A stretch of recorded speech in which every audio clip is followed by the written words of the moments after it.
Qui était réellement Ray Kroc? Ce nom est indissociable de l'expansion fulgurante de McDonald's, mais sa vie va bien au-delà de cela.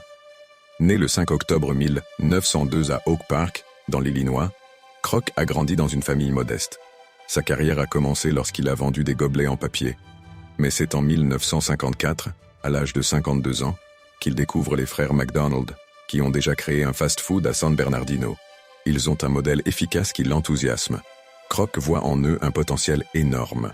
Il leur propose de franchiser leur concept et ainsi commence l'essor de McDonald's.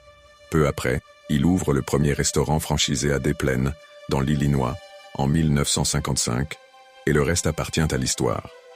Kroc n'a pas seulement transformé un petit restaurant en une chaîne mondiale, il a révolutionné l'industrie de la restauration rapide. Il a introduit des innovations comme le système de franchise et a mis en place des standards de qualité rigoureux. Son approche était directe et parfois brutale, mais cela a permis à McDonald's de se répandre comme une traînée de poudre. En 1961, il rachète les parts des frères McDonald pour 7 millions de dollars et se lance dans une expansion internationale. Le succès de McDonald's est colossal, permettant l'éclosion d'une culture de la restauration rapide que l'on connaît aujourd'hui. Kroc est devenu millionnaire, mais il ne s'est pas arrêté là. En 1974, il publie son autobiographie « Grinding It Out », où il partage sa philosophie du travail et de la détermination.